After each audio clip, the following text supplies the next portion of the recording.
नमस्कार दोस्तों, मैं विनीत कोटनाला एक बार फिर से आपके सामने एक न्यूज़, एक खबर, एक मुद्दा लेके आ गया हूँ उत्तराखंड से जुड़ा हुआ। मुद्दा क्या है? आपने सोशल मीडिया से लेके रैलियों में देखा होगा कि उत्तराखंड में एक मुद्दा आजकल बहुत ही ज़्यादा तूल पकड़ रहा है, मतलब कि वायरल है। तो क्या है वो मुद्दा, क्या है उसके मायने, वो मैं बात करने वाला हूँ आज की इस वीडियो में। 24 दिसंबर देहरादून, 28 जनवरी हल्द्वानी और 28 फरवरी कोटद्वार, और एक रैली दिल्ली में भी हुई, उसकी मुझे डेट कंफर्म नहीं है। तो इन रैलियों में बढ़ चढ़ के युवाओं ने, बुजुर्गों ने, माताओं बहनों ने, यहाँ तक कि बच्चों ने भी भाग लिया। अब ये रैली क्या इतनी ज़रूरी है कि जो इसमें हर वर्ग के लोग, हर वर्ग का युवा, हर वर्ग के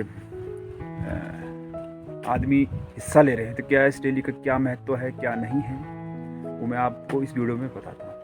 हिंदी भाषा और भौगोलिक स्थिति को देखते हुए एक राज्य बना उत्तरांचल, जो पहले यूपी उत्तर प्रदेश का हिस्सा था। और इस राज्य को अलग करने के लिए उत्तरांचल, जो उत्तराखंड है, यहाँ के लोगों ने अपने प्राणों की आहुति भी दी और बहुत से लोगों ने कड़ा संघर्ष किया, तब जाके हमें ये राज्य मिल पाया। तो दोस्तों, जिस टाइम उत्तरांचल राज्य अलग हुआ तो उस टाइम पे कांग्रेस की सरकार थी और मुख्यमंत्री थे ND तिवारी।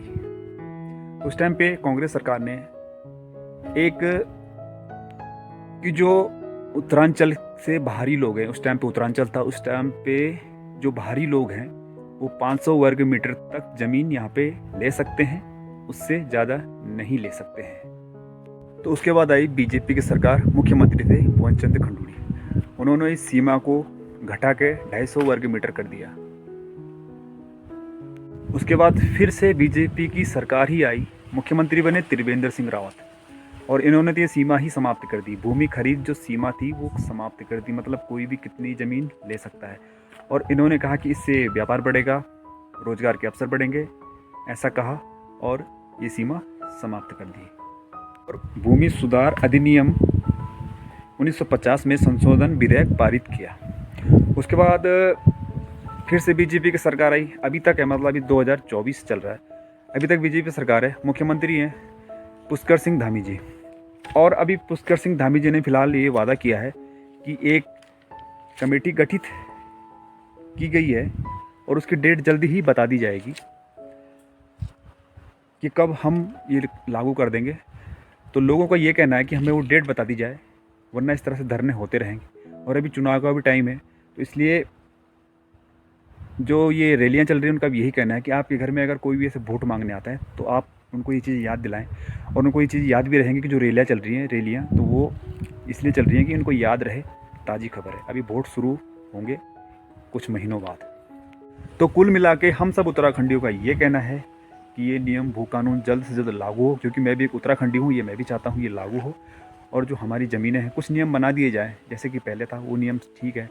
थोड़ा बहुत ज़मीन अगर किसी को लेनी है कुछ पर्पज़ से तो ले, पर इतनी ज़मीनें ना लें कि इनके यहाँ पे ये बहुत ज़्यादा ही कुछ करें और नुकसान हो हमारे पहाड़ों को, हमारे पेड़ पौधों को, और हम ही लोग यहाँ पे किराएदार बन के रह जाएं। तो बस इतनी सी रिक्वेस्ट है कि ये कानून जल्द से जल्द लागू हो, और सरकार धामी जी से उम्मीद है, मुख्यमंत्री जी से, कि वो जल्द से जल्द डेट बताने का कष्ट करें। दोस्तों, ये था भू कानून, जिसकी मांग उत्तराखंडी यानी कि हम लोग कर रहे हैं। और मैं अपनी पर्सनल राय बताता हूँ कि ये बहुत ही सही है, ये होना चाहिए, और लोगों की मांगे जायज़ है, क्योंकि अभी तो शुरुआत है। आने वाले टाइम पे, अभी हल्द्वानी में कुछ दिन पहले क्या हाल हुआ था, जो अपने पुलिस है, हमारी पुलिस प्रशासन है, वो हम लोगों की सेफ्टी के लिए है, और उनके साथ क्या बर्ताव किया गया था, तो ये चीज़ें हमें सोचनी पड़ेंगी। कानून के साथ साथ एक मांग और की जा रही है कि मूल निवास 1950 लागू किया जाए। तो क्या है मूल निवास 1950? अगर ये लागू हो गया तो तब क्या होगा? तो दोस्तों, मूल निवास 1950 लागू होने के बाद होगा ये कि जो 1950 के बाद लोग इन पहाड़ी क्षेत्रों में बसे थे, उनके जो आगे संतानें हैं, उनको ही ये सुविधाएं मिलेगी अगर ये लागू होता है तो।